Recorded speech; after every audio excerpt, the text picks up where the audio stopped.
अस्सलाम वालेकुम। तर्क व शरी के साथ मंगलम यूट्यूब चैनल पर जावेद शाह हाजिर खिदमत है। पाकिस्तान की कदावर जमात और मकबूल जमात पीटीआई के हवाले से मैं कुछ इजहार ख्याल करूँगा। इसमें आपको कुछ शीरीं गुफ्तगू भी होगी, कुछ तल्ख भी होगी, तो उम्मीदें हमारे नाज़रीन इसको बर्दाश्त करेंगे लाजमी। बहरहाल हम अंधी तकलीद किसी की नहीं करते, ना हिमायत करते हैं किसी की। जो जायज़ बात होती है वो कहते हैं। तो इसी तरीके से इमरान खान के हवाले से मैं कहना चाहूँगा, इमरान खान की सियासत पाकिस्तान में मकबूल लीडर की हैसियत से उभर के सामने आई और उनकी सियासत में कामयाबी उनको मिली, और कामयाबी ऐसी मिली कि पाकिस्तान में अवाम उनके हरदल अजीज़ लीडर अवाम समझने लगे उनको, और अवाम में उन्होंने अपना एक मंशूर दिया। तहरीक इंसाफ का एक मंशूर था कि इंसाफ सबके लिए, और तहरीक इंसाफ का ये मंशूर था कि पाकिस्तान में कोई सुपीरियर नहीं है, कोई ये उसके लिए ट्रैफिक ना रोकी जाए, ना कोई ऐसा कि यानी कि बड़ा आदमी है कि अवाम सबसे बड़े हैं, और कोई यानी कि ऐसा प्रोटोकॉल नहीं होना चाहिए। इस तरीके के कुछ बातें ऐसी थी कि मादी में जब पीटीआई ने अपना स्टार्ट लिया था तो उस वक्त उन्होंने कहा कि हम गवर्नर हाउस भी तोड़ देंगे और ये तमाम यानी कि जो इसको यूनिवर्सिटी बना देंगे। इस तरह की बातें माजी में भी कुछ रहनुमा करते रहे, मगर पीटीआई के इमरान खान साहब ये कहते थे। फिर कुछ उनके गवर्नर सरवर साहब ने एक आधी दीवार तोड़ी भी, फिर उनको रोक दिया गया। तो उस ज़माने में पीटीआई के साथ यानी कि जो इस्टेब्लिशमेंट जिसको आर्मी कहा जाता है वो भी उनके साथ एक पेज पे थे, और उस ज़माने में बड़ी खुशाइन सूरत हाल थी। इमरान खान लाजमी क्रिकेट के हवाले से पाकिस्तान में नौजवानों के भी हरदिल अजीज़ हैं, और क्रिकेट में एक मकबूल हीरो, वर्ल्ड कप उन्होंने पाकिस्तान में लाए थे, तो इसलिए वो एक पाकिस्तान में मकबूल रहनुमा। तो पहली मरतबा वो सियासत में इक़्तिदार में आए थे। सियासत में तो 22 साल से वो सियासत कर रहे थे, कहीं मियाँ वाली की सीट जीतते थे, कभी 2-4 सीटें जीतते थे। उसके अलावा फिर उन्होंने ये सोचा, उनको मशवरा दिया, जो कुव्वतें सियासी पार्टियों को लाती हैं और उनको नाकाम बनाने में उनका ही किरदार होता है, उन्हीं कुव्वतों ने इमरान खान को कहा, जनाब आप जो हम कह रहे हैं वो वाली सियासत करें। ये दोनों पार्टियों ने बहुत लूट लिया, इन्होंने ये कर लिया, और उन्होंने वही एविडेंस जो मैं कहना चाह रहा हूँ कि भाई जनाब झूठे सच्चे जो थे वो उनको लाके दिए। तो इन्होंने उसी को लेके स्टेज से अपने सदाएं बुलंद करनी शुरू कर दी कि फलां चोर, फलां डाकू, फलां। पाकिस्तान के अंदर आप किसी लीडर के ऊपर जो इक़्तिदार में आए या किसी रहनुमा के ऊपर, चंद एक बहुत महदूद होंगे जिसमें मोहम्मद खान जुनेजू को आप कह सकते हैं, कुछ ऐसे, बाकी सब किसी न किसी हालत में करप्शन में मुब्तला रहे। और लाजमी पीपल्स पार्टी और नून लीग इक़्तिदार में आती रही, तो लाजमी जो ज़्यादा इक़्तिदार में आएगा तो ज़्यादा उस पर इल्ज़ामात लगेंगे, जो कम आएगा उस पर कम लगेंगे, जो आया ही नहीं उस पर लगेगा ही नहीं इल्ज़ाम। इमरान खान कभी इक़्तिदार में आए ही नहीं थे, अब आए हैं तो उन पर लग गए। जैसे मलक रियाज का हम ये कह रहे हैं सच्चा मुकदमा नहीं होगा, हम नहीं कह रहे झूठा नहीं होगा, हम ये नहीं कह रहे, हम ये कह रहे हैं कि ये साबित नहीं हुआ तो वो इमरान खान, हम नहीं कहते कि चोर है। मुकदमा चल रहा है उन पर करोड़ों अरबों का, सही। इसके अलावा उनकी बीवी के हवाले से, उनकी बीवी की जैसे एली गोगी और ये सब चीज़ें एलिगेशन तो लग रहे हैं उन पर, इसी तरीके से नवाज शरीफ पे जरदारी पे लगते रहे माजी में।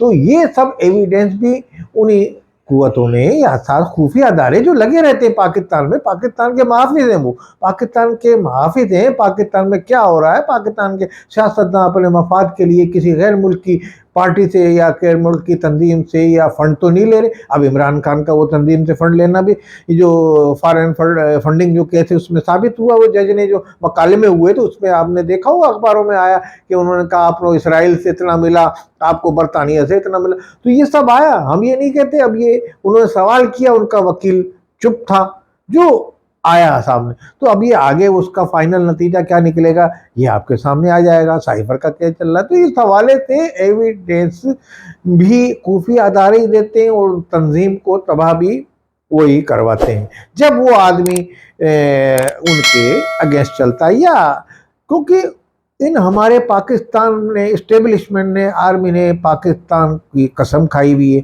अगर पाकिस्तान में कोई आर्मी को या किसी सुपह सालार को आर्मी के ये गद्दार के, तो मैं कहता हूँ वो एक मज़ाक़ खेज़ बात है ये ایک ایسی سوچ ہے کہ بہت یعنی کہ پاکستان کا سپہ سالار کو ماضی میں بھی یہ کہا گیا. بہرحال کتنی کرپشن میں کیا انہوں نے کیا تھا باجوہ صاحب نے، مگر پاکستان کو استحکام دینے میں بھی انہوں نے کوشش کی. اسی طریقے سے آپ دیکھتے ہیں پاکستان میں محاذوں پہ پاک آرمی کیسی قربان، 25 فوجی ابھی جو ہے بلوچستان میں، اس سے پہلے بھی متعدد واقع ان کو شہید کیا گیا، تو وہ وہاں لڑ رہے ہیں آپ کے لیے، جدوجہد کریں. آج پاکستان کی آرمی بلوچستان سے آ جائے چھوڑ کے، تو وہاں آپ دیکھیے کس طرح قتل و غارت، کیونکہ بلوچستان والے، آزاد بلوچستان والی تحریکیں وہاں چل رہی ہیں، اور وہ جو گروپ ہیں وہ پاکستان کے ساتھ اس کو نہیں مانتے. وہ اس چکر، اسی طریقے پاکستان کی بقا کی جنگ لڑ رہی ہے پاکستان کی آرمی وہاں اسٹیبلشمنٹ. آپ کتنے ان پہ الزام لگا دیں، فوج پہ بھی، جرنیلوں پہ کرپٹ، مگر میں سمجھتا ہوں پاکستان کی بقا کے لیے پاکستان کے کوئی سودے بازی نہیں کرے گا پاکستان کا. میں تو سمجھتا ہوں پاکستان کا کوئی رہنما بھی کوئی سودے بازی نہیں کرتا، مگر بہرحال کرپشن میں ہوتے ہیں. بعض جگہ پہ کاروباری حضرات سے ان کے تعلقات ہوتے ہیں، بعض جگہ اپنی پارٹی کو دوام بخشنے کے لیے فنڈ لے لیتے ہیں، تو یہ ان پہ کوئی الزامات آ جاتے ہیں کبھی کبھار اس طریقے کی غداری کے زمرے میں آ گئے. اب جیسے بعض لیڈران ایسے ہیں جو انہوں نے باہر اچکزئی ہیں، افغانستان کے گن گاتے ہیں، اور دوسرے رہنما ہیں، ولی خان تھے ایک زمانے میں، اے این پی تھی، اب اے این پی کا زوال آ گیا وہاں، تو اس طرح منظور پشتین ہے، وہ افغانستان سے آج افغانیوں کو نکالا جا رہا ہے، تو اس حوالے سے تو یہ کیا ہے؟ یہ سب وہی چیز ہے کہ پاکستان کے اندر اب پی ٹی آئی مقبول جماعت تھی، پی ٹی آئی کو یہ فیصلے لینے چاہیے تھے، افغانیوں کو پی ٹی آئی نے نکالنا. افغانی میں تو پی ٹی آئی کے تو جلسوں و جلوسوں میں افغانیوں کے کثیر تعداد ہوتی ہے نوجوانوں کی. تو اسی حوالے سے جو پارٹیاں ان کے حوالے سے چل رہی ہیں، تو وہ کبھی یہ نہیں چاہیں گی سیاسی پارٹیاں نکلے جائیں. اب پی ٹی آئی پاکستان میں اس وقت کیسز میں اپنی جنگ لڑ رہی ہے، اپنی بقا کی جنگ لڑ رہے ہیں، عمران خان کیسز چل رہے ہیں ان کے اوپر. اب اس میں ان کے حق میں بھی فیصلہ آتا ہے، مخالفت میں بھی آتا ہے. میں یہ سمجھتا ہوں پی ٹی آئی آج بھی پاکستان میں مقبول جماعت ہے، اور پی ٹی آئی کو اپنا رخ چینج کرنا چاہیے سیاست کا. فوج کی طرف جو ان کے نفرت پھیل چکی ہے ان کے حوالے سے، چاہے ان کے اندر نہ ہو مگر ان کے ایک حوالے سے ایک نفرت پھیل گئی ہے، تو اس کو ختم کیا جائے. سب کہتے ہیں آئین اور قانون کے مطابق پاکستان میں ملک کو چلایا جائے، مگر بعض جگہ آئین اور قانون جو ہے وہ بھی آڑے آ جاتی. اگر آپ یہ مذاکرات غلط قسم کے لوگوں سے کریں گے کہ ان کو آپ کہیں گے بھئی آپ نے پی ٹی آئی نے اپنے دور میں افغانیوں کو 50 ایسے قبائلی تھے جو ٹی ٹی کے پی پی کے ٹی ٹی پی کے حوالے سے لڑ رہے تھے، وہاں وہ پاکستان سے ان کو نکال دیا گیا تھا، وہ ان کو واپس اپنے علاقوں میں بسایا لا کے، وہ یہاں آ کے دوبارہ وہی کارروائیاں شروع کر دی انہوں نے ٹی ٹی پی والوں نے. تو وہ پاکستانی تھے، وہ افغانستان سے ان کو اس زمانے پر 5000 یا کتنے لوگ آئے تھے. تو یہ سب چیزیں نہیں ہونی چاہیے تھی. وہ جرائم میں واپس فعال ہو گئے وزیرستان کے علاقوں میں، اس علاقوں میں پھر وہی سے وارداتیں شروع ہو گئی چلنے سے لوگ. تو یہ میں یہ سمجھتا ہوں کہ ملک کی پالیسی اپنانی چاہیے پی ٹی آئی کو بھی. پی ٹی آئی کو عوام کے دل کی آواز ہے، اس وقت عوام کے نوجوانوں میں مقبول ہے.